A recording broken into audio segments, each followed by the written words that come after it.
This segment of the news has been brought to you by Sun Oil Limited. Welcome back. In honor of National Public Service Week here in the country, under the theme Honoring the Past, Enhancing the Present, Shaping the Future, all public service departments gathered throughout the mall at Marathon for the Careers Day Fair organized by the Minister of State for Public Service, Pia Glover Roll. Minister Roll says one of the main objectives of the fair is to give the public an idea of the diverse roles in the public service. The public was able to speak with people from every department of the public service about job opportunities and service offered in each department. The career fair was set to go until 5 p.m. today at the mall at Marathon. Oak Tree Medical Center making a big donation today to the Carifta Games for the 50th anniversary next year. As the title sponsor for the Games, the medical center donated $300,000 in preparation for the 2023 edition that will be held right here in the Bahamas. In April, Prime Minister Philip Davis and a team of delegates traveled to Kingston, Jamaica to speak with regional sports officials to make a bid to host the Caribbean's largest youth and junior track and field event. The Bahamas will also celebrate its 50th anniversary next year, along with the 50th anniversary of CARICOM. Therefore, the Prime Minister said he thought it would be fitting to host the 50th Carifta Games as well. Chief Medical Officer of Oak Tree Medical Center, Dr. Dawn DeVoe, expressed why it is important for us to invest in the youth of the Bahamas. When people think of Oak Tree, we're more than a medical center, we're a community center. And so Carifta represents the youth of this nation. The youth of this nation represents our future.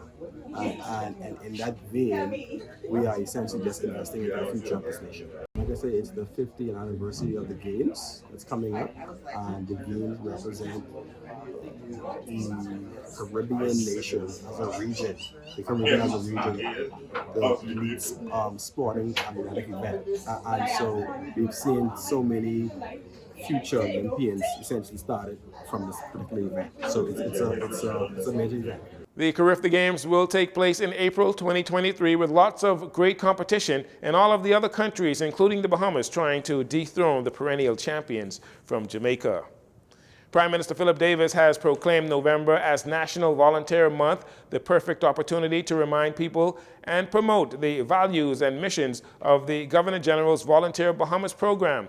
Sir Cornelius Smith's personal lifelong belief in promotion of volunteerism in all its forms steered the formation in 2019 of a non-governmental organization called the Governor General's Volunteer Bahamas. Its mission is to encourage as many people to volunteer. It is a call to action for people to seek out volunteer opportunities, to instill and inspire a culture of volunteerism in their families and throughout the Bahamas. The Volunteer Bahamas Awards will be held Tuesday, November 22nd, when a number of outstanding volunteers throughout the country will be recognized and honored. The Ministry of Education has plans to award a worthy student, and there will be an essay competition where students will give their views on volunteerism under the theme, No Longer Me, But We. Meanwhile, Saturday, November 19th will officially be recognized as Volunteer Day, while December 5th is International Volunteers Day 2022.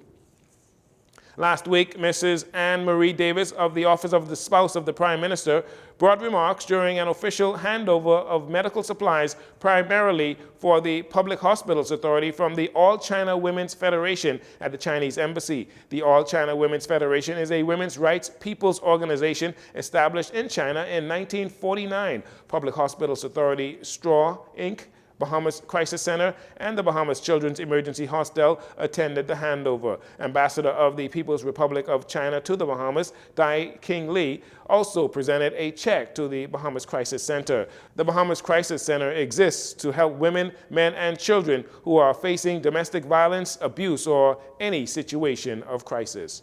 And finally, at the recent 2022 Bahamas Young Chef Culinary Competition, 10-year-old Amina Eneas, a student of Catherine International Academy, grabbed the top spot in the competition. Her guava-infused jasmine rice dish, topped with pigeon patty and lemon non-baked vegan cheesecake and triple-layered lemon walnut cookie with guava cheesecake filling on crispy banana leaf coils, won the first place in the New Providence division. A whopping 910 points she accumulated. The aspiring chef and doctor has advanced to the national round for the junior division set for next week, Monday, November 7th. She beat 4 students for a first-place finish in the New Providence District competition. Amina's flour and rice vegan dishes blew away the judges. Rishante Spence of AF Adderley placed second. Deja Taylor, a student of Queens College, and Destiny Clare of L.W. Young, they were tied for third, and Ezra Pinder, a student at SC McPherson Junior High School, finished fifth. Again, the national round of the junior division is set for November 7th. And that'll do it for your JCN Evening News. Once again, I'm Jarino Saunders. Thanks so much for joining us. This segment of the news has been brought to you by Sun Oil Limited.